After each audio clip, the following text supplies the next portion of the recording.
I'm Margaret Brennan, 71 years old, and yesterday I stood outside a seafood restaurant watching my son laugh around a table set with oysters, champagne, and lobster paid for with the retirement fund I spent 40 years building. He told me dinner was canceled, that they were all too tired.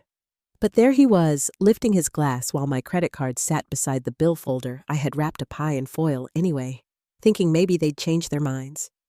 But instead, I found myself on the sidewalk under the glow of a neon blue sign, staring through glass like a ghost. My reflection layered over the warmth they shared inside.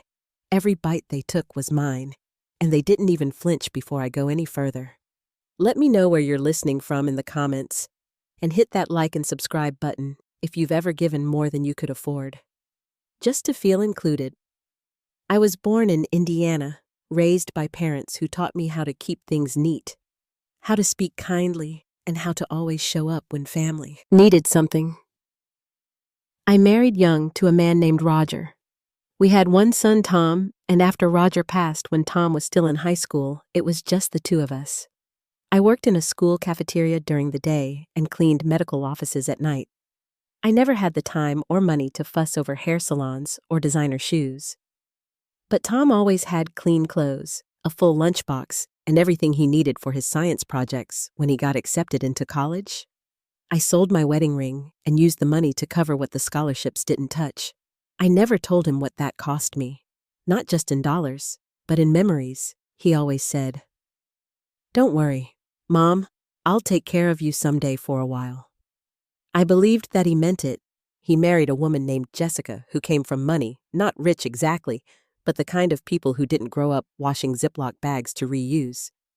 Later, they liked the finer things, and over time, Tom started picking up their habits: wine deliveries, home renovations, private school for their daughter, Charlotte, and every time an expense came up, he'd say it was temporary, just until they caught up. The first time he asked to be added to my accounts, it was framed as a precaution in case something happened to me in an emergency. It sounded practical. I didn't see it then, but each small step took something away from me until I didn't recognize what was left. I stopped checking statements, stopped asking questions. He always said he had it handled when I offered to bring dessert for our dinner that Saturday. Tom said they were too tired, that Jessica's parents were in town, and they were just going to lay low, maybe order in. He told me not to worry, that we'd all get together soon. Still, something about the way he said it didn't sit right. I baked. Anyway, it was just a simple pie pecan, the way Charlotte liked it. I wrapped it in foil and waited around the kitchen, glancing at the clock, folding the same dish towel again and again. The quiet got to me around 6. I slipped on my cardigan and told myself I'd just go for a drive, maybe past their street. Maybe I just needed to see dark windows and prove myself wrong. But then I saw Tom's car parked right out front of that restaurant, the one with the glass walls and the blue lights where they celebrated every promotion, every birthday, every milestone.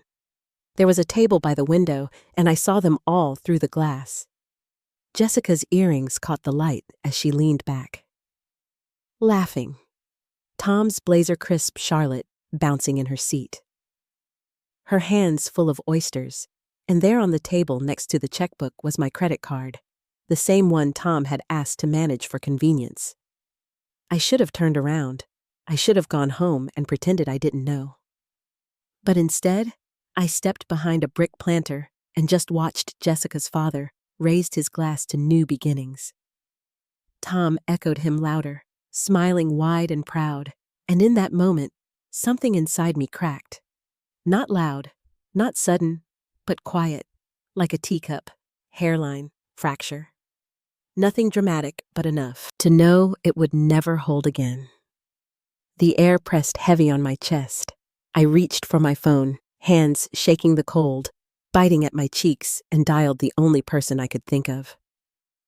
Gloria, my old roommate from back when we both worked night shifts and shared rent and recipes. I didn't know what I was going to say. I just needed someone to know I was there, that I had seen it. She answered, before the second ring. Gloria's car pulled up fast, her headlights sweeping across the sidewalk where I stood. The moment she stepped out, she didn't say a word. She just opened her arms, and I walked straight into them. Her coat smelled like lavender and old paperbacks, the kind of scent that reminded me of our university days, late nights, rented basements, and canned soup dinners. She held on a second longer than I expected, then stepped back and looked at me hard, like she was checking for something broken. I didn't know what to say. I just pointed across the street.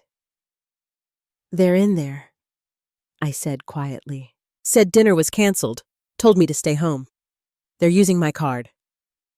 She didn't ask questions, just glanced through the cafe window, her mouth tightening as she spotted them. Tom, Jessica, her parents all laughing like it was a holiday.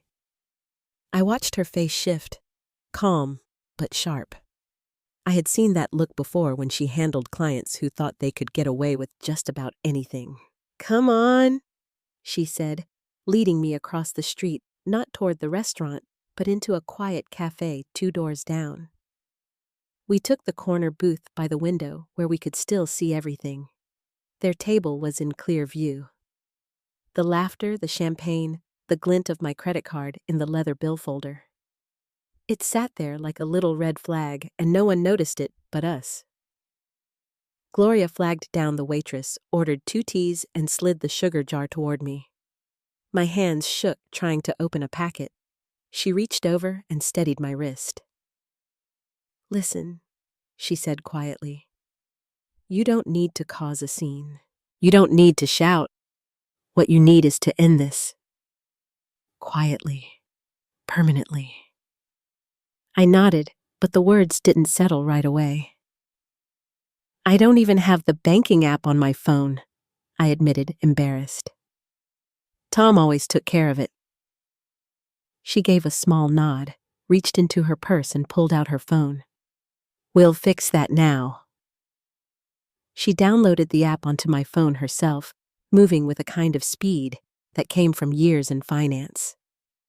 I stared at the little progress bar inching across the screen, each second stretching out too long. When it finally finished installing, she slid it back to me. "Call the bank," she said. "Tell them you forgot your login.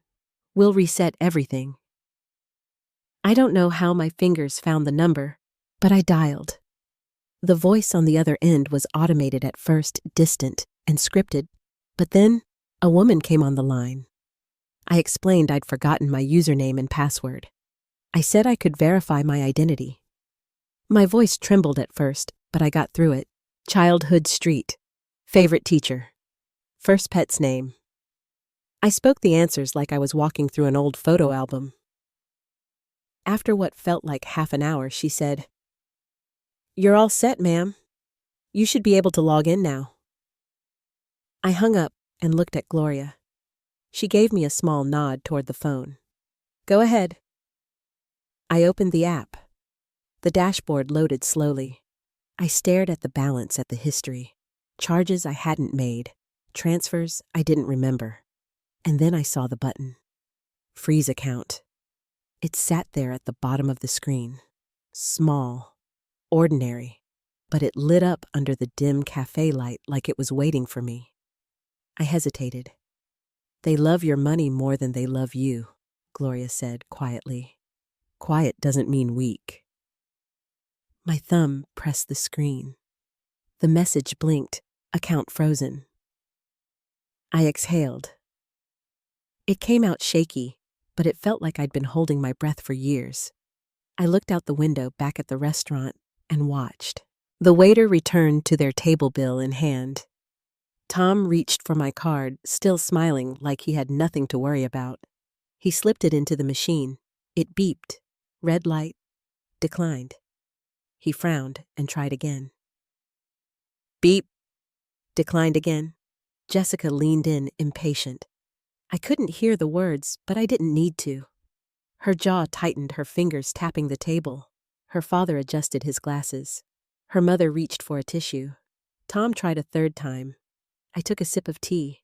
It tasted strong and warm. I could feel it all the way down. Tom's expression shifted.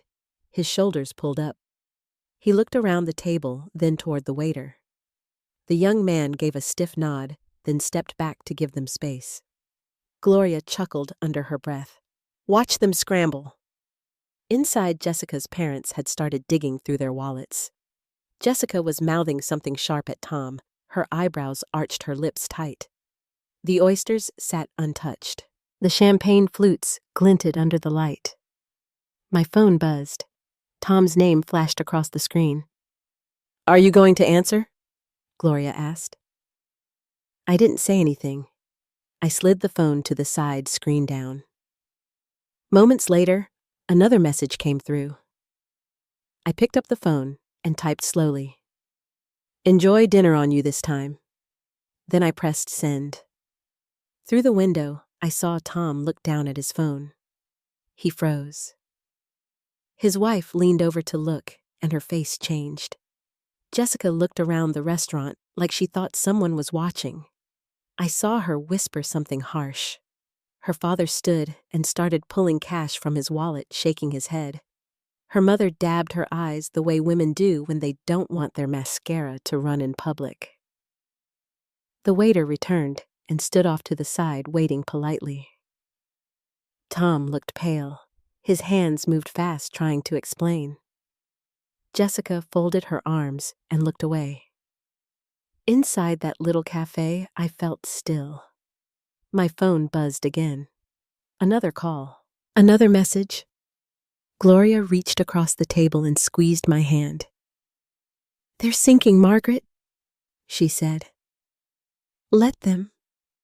I looked out at them all squirming around the table I wasn't invited to. And I thought of every holiday I paid for. Every time I covered their bills. Every time I swallowed my questions to keep the peace.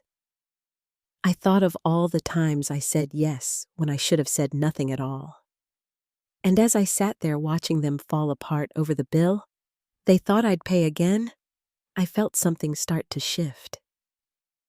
They didn't know it yet, but this was the last free dinner they'd ever get. I looked at Gloria. It's time, I said. She raised an eyebrow. Time for what?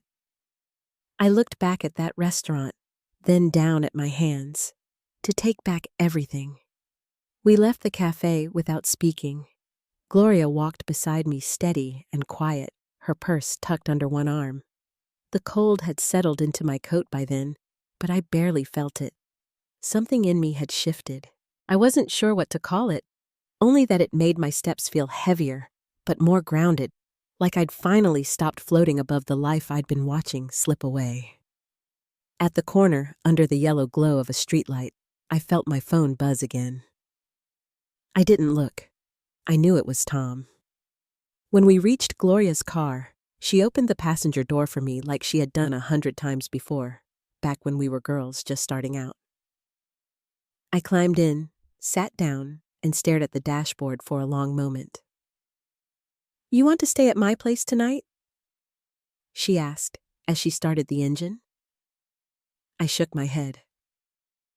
No, I think I need to be in my own home. She nodded once. I'll take you. The ride back was quiet. She didn't fill the silence, and I didn't try. Outside my apartment building, she parked and turned to me. Call me if anything happens. I nodded, thanked her, and let myself inside. The elevator hummed softly. The hallway was dim, one of the bulbs flickering faintly like it always did. I stepped into my apartment and locked the door behind me. The pie was still on the counter, untouched. I carried it to the fridge, set it down gently, then pulled the kitchen chair out and sat at the table. For a while, I didn't move. I folded my hands in my lap, listening to the hum of the refrigerator and the ticking of the wall clock. It was almost midnight. I thought about the dinners I'd helped pay for over the years. The birthdays, the anniversaries, the renovations, the down payments. Every time they asked, I said yes, even when it pinched. even when it left me eating soup 3 nights a week. The room felt heavier as the hours passed. I didn't sleep. I sat in my armchair with a blanket over my knees, the old floor lamp casting soft light across the carpet. My phone lit up on the coffee table. I watched it buzz and go still, then buzz again. I reached for it once, not to answer, just to look. The last message read, "Mom, please answer. It's an emergency."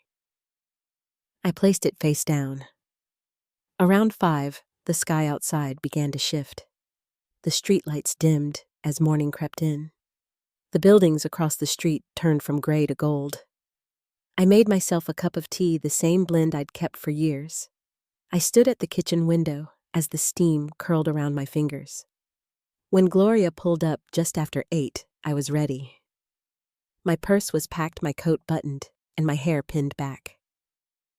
I met her downstairs. She didn't say anything as I got into the car. At the bank, we took a number and waited. The lobby was quiet, except for the sound of printers and hushed voices behind glass. I sat next to her in one of the cushioned chairs, my fingers curled around the strap of my purse. I watched a young mother fill out a deposit slip, her toddler tugging at her sleeve. An older man stood at the counter, counting out wrinkled bills one by one. It felt like the world was moving on as usual, while I sat there, waiting to undo a lifetime of trust. When our number was called, Gloria touched my shoulder lightly just once. I followed her to the desk.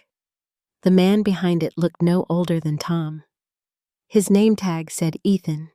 He wore thin glasses and had a polite but tired smile. "How can I help you today?" he asked. I sat down and folded my hands together. "I need to remove a secondary user from all my accounts," I said, "and close any joint credit cards. Change the passwords too." He hesitated for a moment. "Of course. Can I ask the name of the person you're removing?" I met his eyes. "Tom Brennan, my son." He nodded, fingers already moving across the keyboard. Each tap echoed a little too loudly in my ears. Gloria sat across from me, not speaking, but present. I could feel the warmth of her there, like a wall at my back. It took 20 minutes. He printed out a stack of papers, flipped through them, and showed me where to sign. My hand trembled a little at first, but the more I wrote, the steadier I became. When it was done, he handed me a final copy. "You're now the sole account holder," he said. I thanked him and shook his hand. Outside, the sunlight had grown stronger. It warmed my cheeks as we stepped onto the sidewalk. Gloria looked at me and smiled. "You did it." I let out a breath I hadn't known I was holding. I did. We drove back in silence. When she pulled up in front of my building, she turned off the engine and looked over. "Do you want company?" I shook my head. "No. I need to do the rest on my own."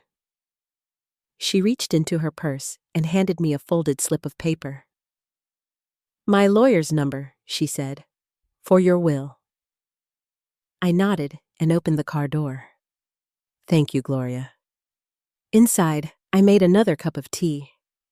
I stood at the sink, watching the steam rise, then carried it to the table.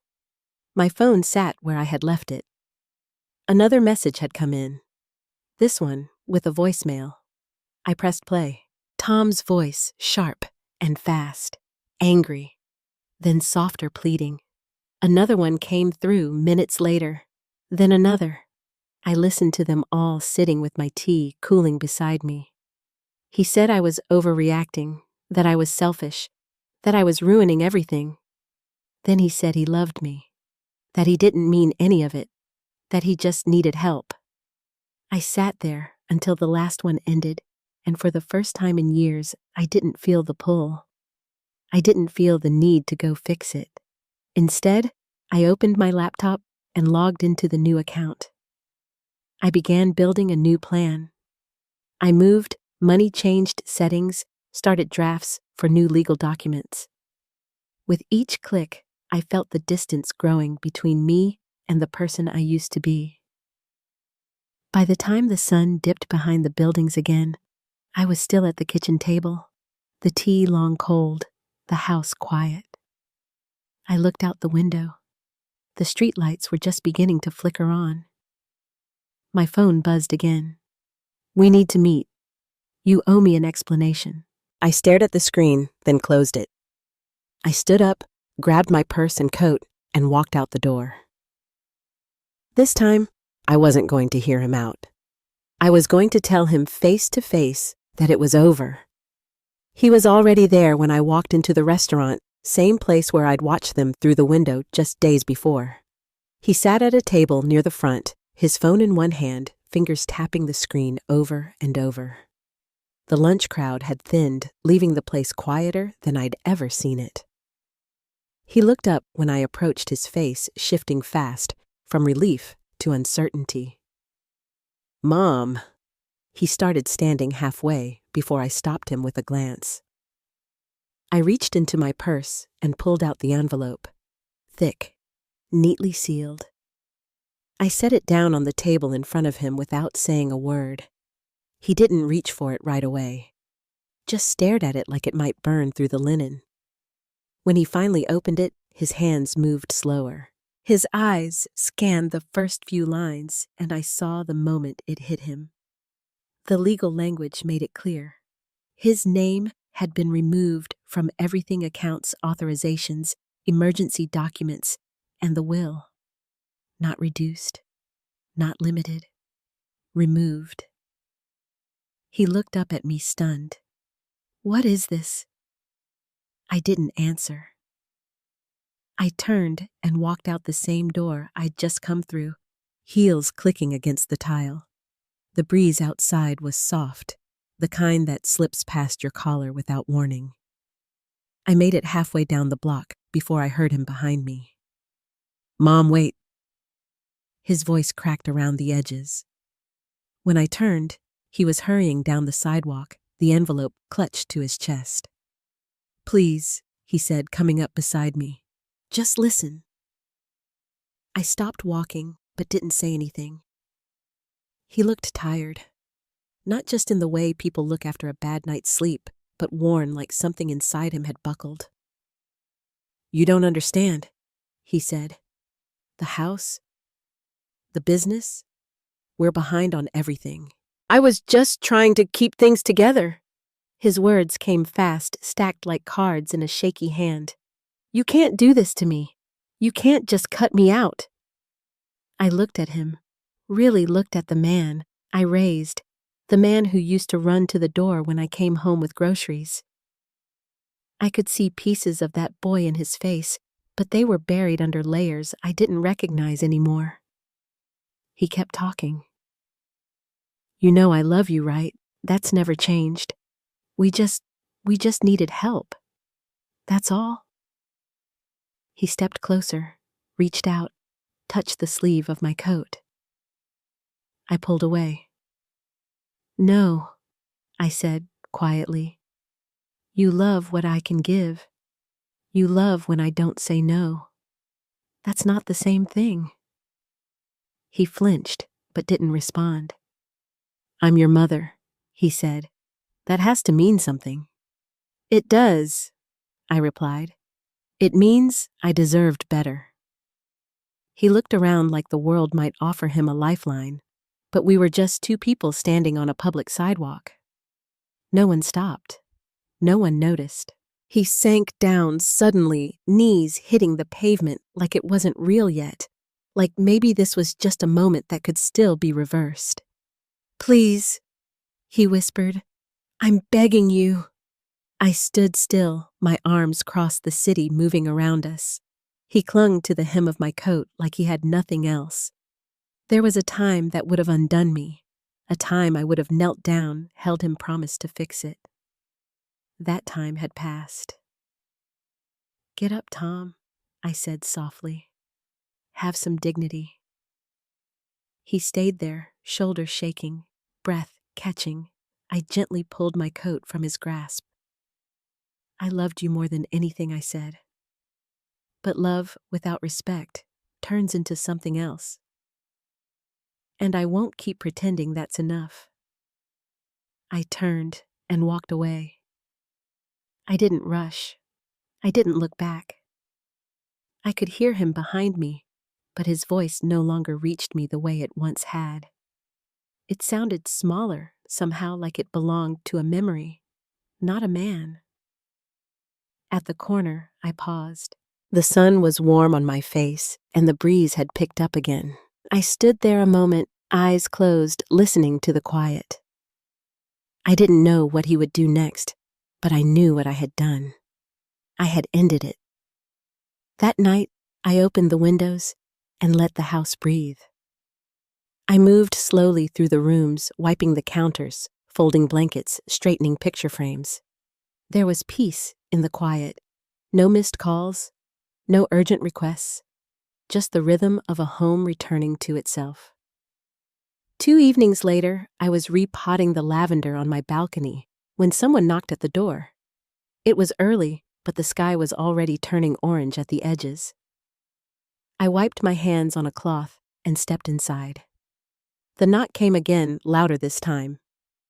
I didn't have to look through the peephole. I knew. He banged harder now, his voice sharp behind the door. "Mom, open this door. We need to talk." I stood still, hand resting lightly on the knob. "You can't do this to me," he shouted. "Please." His voice sounded younger again, like the little boy asking for one more bedtime story. I could hear the shift in his breathing, the edge of panic. I stayed quiet. "I need you," he sobbed. I pressed my forehead lightly to the wood. I had opened that door so many times before, out of guilt, out of fear, out of hope. But I didn't turn the handle. He hit the door again, louder this time. Then came the yelling. "You owe me. Do you hear me? I gave up everything for you." I stepped back. The noise shook the walls, but I walked to the kitchen and poured a glass of water. My hand was steady as I lifted it to my lips. I called the police. A calm voice answered. I gave them my name. My address explained what was happening. They stayed on the line with me until I heard sirens in the distance. I stayed at the kitchen table, tracing the rim of the glass with my finger. When the officers arrived, I heard them outside the door. Tom's voice changed again, from angry to pleading, then lower, worn down. A few minutes later, they led him away. I didn't look out the window. I just closed the balcony door, turned off the record player, and stood there, in the hush that followed. There were no more knocks after that. No more apologies meant to keep me in place. No more waiting for things to go back to how they were. I had closed the door for good. And in the stillness that followed, I finally heard what quiet could sound like when it wasn't filled with worry. It had been nearly 3 weeks since the last knock. My apartment had fallen back into its quiet rhythm, the hum of the refrigerator in the morning, the clink of my teaspoon in the mug, the rustle of the newspaper pages as I folded them just so. I'd repotted the basil, reorganized my pantry, and even sewn a button back onto the cardigan I hadn't worn since last fall. I wasn't expecting anyone that Friday evening, so when the doorbell rang, I didn't answer right away. But then, I heard her voice, steady, familiar.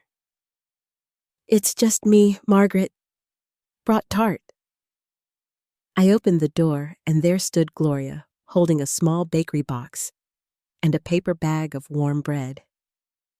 Her silver hair was pinned up in the same neat twist she always wore, and her coat smelled faintly of cinnamon. She stepped inside, set the bag on the counter, and pulled out 2 plates from the cupboard like she'd lived here all her life. We sat at the kitchen table, the late sun stretching across the floor in soft strips. I poured the tea while she sliced the tart blueberry with a sugared crust. She didn't say anything right away, just watched me for a while as I folded my napkin and took a bite. Finally, she leaned back in her chair and looked at me carefully. "I wasn't sure if I should bring this up," she said, "but I thought you'd want to know." I set my fork down. "Tom's wife left him," she said gently. "Packed up and went back to her parents' place. Took Charlotte with her." I didn't say anything at first. I just reached for my cup, held it in both hands. The room was quiet, except for the clock on the stove and the far-off sound of someone's radio playing through an open window. Gloria watched me for a beat longer, then picked up her fork and took a bite of tart. She was furious, she said after a while. Word is, she didn't know how bad things were. The debt, the missed payments, everything he'd been hiding from her. I nodded slightly. I wasn't surprised. Not anymore. We finished our tea without much talk after that. Gloria packed up what was left of the tart, kissed my cheek, and told me to call if I needed anything. When the door closed behind her, the apartment fell still again. That night, I pulled out the notebook I'd been keeping in the drawer by the phone. It wasn't fancy, just a lined spiral with a blue cover, but inside, I'd been keeping track of everything I'd reclaimed. One page listed the new accounts I'd opened. Another had the name of Gloria's lawyer and the date of our upcoming appointment. There was a list of bills I now handled myself again, and a small section where I kept notes about things I wanted to learn: how to set up autopay, how to check my credit report. I flipped to a blank page and wrote at the top what comes next. I sat there for a long time, pen resting in my hand, not writing anything more. The next morning, I opened the windows early. The air was cool, and the breeze carried in the smell of cut grass and something sweet from the bakery down the street. I changed the sheets, scrubbed the grout around the kitchen sink, and rearranged the photo frames in the hallway. It wasn't about staying busy. It was about making space, clearing out what no longer belonged. After lunch, I walked to the post office to mail back a form I'd filled out to update the beneficiary on my pension. It was a short walk, 4 blocks, but I hadn't taken it in months. The sidewalks were cracked in the same places they'd always been, and the little cafe on the corner still had the same faded chalkboard outside. The girl behind the counter even recognized me. "You haven't been in a while," she said. "Good to see you again." On the way home, I stopped by the library and picked up 2 books. Fiction. Nothing heavy. Just something I could curl up with at night without thinking too hard. That evening, I made a casserole for myself, just enough for 2 meals. I wrote down the recipe afterward, noting what I'd adjust next time. Then I called Gloria and left her a message. "Free for lunch tomorrow. I want to talk about the will." Sunday came, and with it, a gentle rain that tapped against the windows like a memory. I made soup, pulled a blanket over my lap, and read half of one of the library books before setting it down. The world had shifted slowly, quietly. Not in any grand way, but enough. And then Monday arrived. I had an early appointment at the lawyer's office. Gloria offered to drive, but I said I'd take the bus. I wanted to do this part on my own. The woman at the front desk had kind eyes and offered me water while I waited. When my name was called, I stood and followed the attorney into a quiet, windowed room. He was kind, maybe a few years younger than Tom, and very precise. He asked questions. I answered. He walked me through the paperwork. I followed along. It took an hour to get everything updated. Every document, every clause, every final detail. We reviewed the signatures, made copies, and filed it all neatly in a blue folder.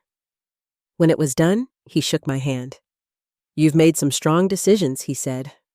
I smiled. It was time. On the way home, I got off the bus 2 stops early and walked the rest of the way.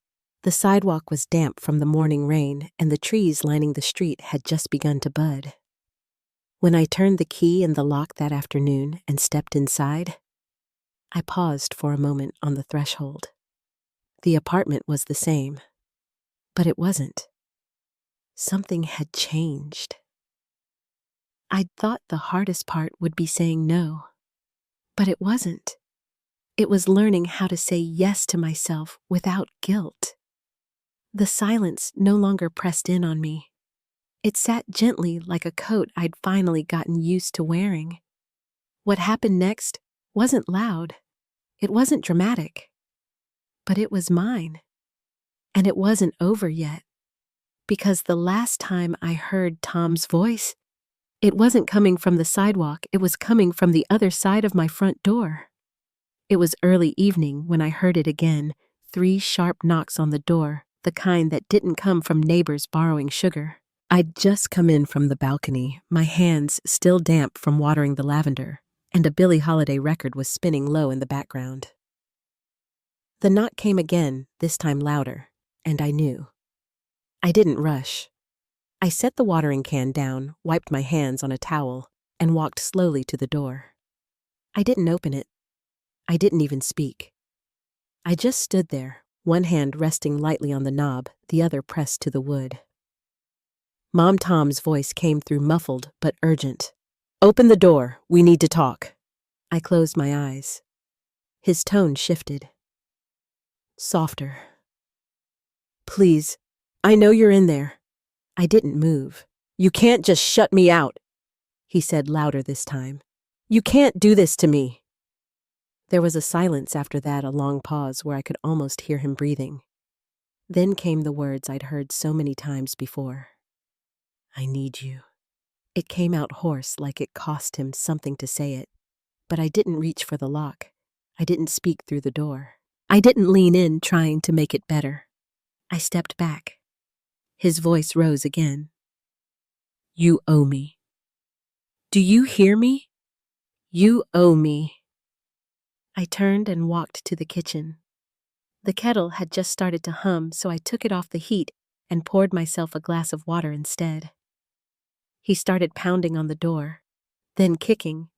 The sharp thud of his heel against the bottom panel echoed through the floor. "You ruined everything," he shouted. I walked back to the table, pulled out my chair, and sat. My hands were steady. My breath was even. I picked up the phone and dialed. "Hello?" I said when the dispatcher answered. "Yes, there's a man outside my apartment banging on the door. He's yelling, threatening. She asked if I was safe. I told her I was. She asked if I knew the man. I said yes." "My son," I said quietly. "But I'd like him removed from the building." She told me officers were on their way and stayed on the line until I heard the sirens faint at first, then louder. I stayed at the table, tracing the edge of my glass with one finger. The record kept playing in the background low and steady. Through the door, I heard the officers arrive. One of them called out his name. Tom's voice dropped into something quieter, pleading too low for me to catch. Then came the rustle of movement. Doors. Footsteps. The hallway falling still again. I didn't look out the peephole. I didn't check the window. Instead, I walked to the record player and lifted the needle. The apartment settled into a hush, the kind of quiet that doesn't ask for anything. I closed the balcony door and switched off the kitchen light. I didn't feel afraid, not shaken, just done. That night, I sat on the couch with a quilt over my knees and watched the windows darken one by one. The phone didn't ring. No one came back, and for the first time in years, I didn't brace myself for what came next. The next morning, I made oatmeal and cleaned out the cabinet under the sink. I pulled out a box of old photos and sorted them slowly, setting aside the ones I wanted to keep and slipping the rest into a folder marked for later. I didn't tell Gloria about what happened right away. Not until she called the following week to see how my garden was doing. I told her plain and simple, just like that. He came back. She didn't ask questions. She just said, "You handled it and we moved on." A few days after that, I got a letter in the mail. No return address, but I recognized his handwriting before I even opened it. The envelope was creased at the corners like it had been carried around a while before being sent. Inside was a single page. No apology. Just a paragraph about how hard things had been. How he didn't know what to do next. How everything had fallen apart. He didn't ask for money. He didn't ask for forgiveness. But he didn't ask how I was either. I folded the letter neatly and slid it into the back of the desk drawer behind a stack of old warranties. I didn't respond. Weeks passed. Spring settled in quietly. The trees on our street filled in, and the bakery down the block put out its sidewalk tables again. One afternoon, I walked past the park where Charlotte used to feed the ducks with me. There was a little girl sitting on a bench, swinging her feet and eating a popsicle while her grandmother sat beside her, knitting something red. I didn't stop walking, but I smiled to myself. There was still time to build new things. Back at home, I brewed a cup of lemon tea and sat near the window. The lavender had started to bloom again. The mail sat unopened on the table, and for once, I wasn't in a rush to sort it. What came next wasn't about cleaning up what had been broken. It was about choosing what to grow in its place. And I wasn't finished yet. The phone call came on a Wednesday late morning, just as I was pinning up a fresh set of curtains in the guest room. I didn't recognize the number, but I answered anyway, wiping my hands on my jeans as I walked to the front window. Mrs. Weston. The voice was polite male, maybe mid-30s. Yes, speaking. My name's Colin Rivers. I'm an associate with Nora Kaplan's law office. I hope I'm not catching you at a bad time. He paused, waiting. I told him it was fine. Great. Nora asked me to reach out personally. There's been some activity on the case file you started a few months ago. My fingers tensed around the curtain tie. Go on. We've received documentation emails, texts, contracts, confirming a misuse of power of attorney prior to the official transfer. Your late husband's cousin Rachel provided the key evidence. We now have grounds to file a civil suit and petition for criminal review. I didn't speak right away. The words landed one by one, too precise to be real. Mrs. Weston? He asked gently. I'm here, I said. He went on to explain how Susan had used digital signatures tied to a revoked agreement, and how Eric had knowingly funneled funds out of joint business accounts while I was still the legal owner. They overplayed their hand, Colin said, and now it's traceable. When I finally hung up, I just stood there for a while, holding the phone in both hands. The sun had shifted across the floor, leaving a warm square of light by the door. I moved into it and sat on the edge of the couch, listening to the old house creak around me, like it was exhaling. That afternoon, I drove to the cafe near the courthouse. Rachel met me there, sliding into the seat across from me like we'd done it 100 times. They know I asked. She nodded. They've been notified. Nora sent the filings this morning. By tomorrow, the injunction will freeze the accounts tied to your name. I stirred my tea without drinking it. And the deed already filed with the county clerk. You're the sole owner of the B&B again. I looked at her eyes stinging. How'd you manage it? Rachel smiled, but it was quiet, tired. I've known Susan a long time. She's careful, but she's greedy. All it took was one internal memo she forwarded to a lawyer about renovation plans, signed as if she had authority. That document alone made it clear. A pause. I also found a message she sent to Eric the night after your husband passed. It said, "Once she's out of the picture, we'll run the place properly." I let the words sink in. It wasn't just about money. It never was. Later that week, we had a hearing. I wore the navy blue blazer Henry had always liked with the silver buttons down the side. When I walked into the courtroom, I didn't look at Susan or Eric. I took my seat beside Nora and folded my hands in my lap. The judge reviewed everything: bank records, emails, false filings. Susan's lawyer tried to pivot, claiming it was a misunderstanding, but even the clerk frowned. Eric didn't speak once. At the end, the judge ruled to reinstate my full ownership of the business and nullify the unauthorized documents Susan had pushed through. There would be restitution hearings later. The courtroom emptied slowly, footsteps and hushed whispers trailing behind us. Outside, Rachel squeezed my arm. "I'm proud of you," she said. I nodded, but the truth was, I wasn't sure what I felt yet. The next day, I returned to the B&B not through the back alley door, like before, but straight through the front. The paint on the trim had faded, and the lobby rug had been moved, but otherwise, it was the same. I walked room by room, checking windows, testing light switches, touching doorknobs like I was greeting old friends. Upstairs, I stood in what used to be my and Henry's room. The quilt was gone. The framed photo of the lake, too. But the hook where his fishing hat had hung still waited on the wall, empty but familiar. In the parlor, I found a box with old receipts and papers probably packed away when Susan thought she'd be rid of me for good. I flipped through it, fingers pausing on a photo of Henry in front of the garden hands on his hips, laughing at something off camera. I tucked it into my purse. The first official step was reopening the business under my name. I called the bank, the inspector, the website host. I reprinted the signage and rehired 2 of the original staff members who hadn't lasted long under Susan's direction. Word spread quietly, then quickly. By the second week, old guests were emailing to ask if they could book their usual rooms. The porch smelled like lemon oil again. Fresh bread returned to the breakfast table. The coffee pot perked to life every morning at 6, just like it used to. On the 3rd Friday, I received a letter addressed in Eric's handwriting. I didn't open it, I slid it into the same drawer that held Tom's, closed it, and returned to folding the clean towels stacked by the laundry room window.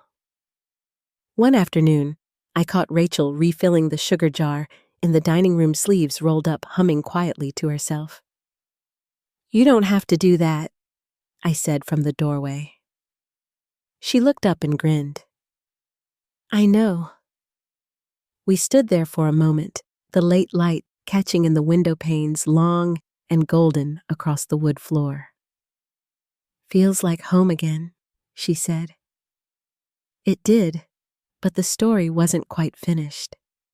Because just when I thought the past had settled, just when the dust had cleared, a letter arrived from the county records office, and what it revealed would change everything I thought I knew about Henry's will.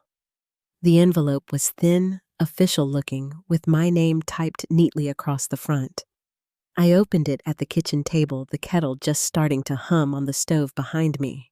It was a certified copy of Henry's original will, one that predated the revisions Susan had claimed to enforce. Inside, tucked behind the legal text, was a handwritten note on Henry's stationery. It read, "Linda, if you're reading this, then something's gone wrong. I've always trusted you to carry this home forward, the way we built it, steady, kind, and full of purpose. If anyone ever tells you that I left it to someone else, know they're lying. This place is yours. It always has been." It wasn't long, but it was enough. I read it twice, then pressed it flat against the table, my hand resting gently on the words. For all the months I'd been searching for clarity, for justice, there it was in his voice, simple and sure.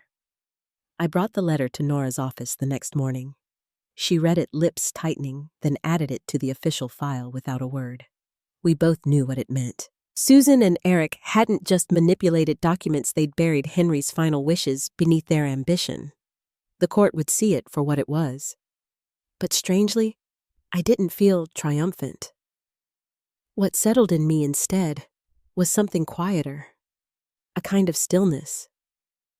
The storm was over, and I was still standing. In the months that followed, the B&B flourished.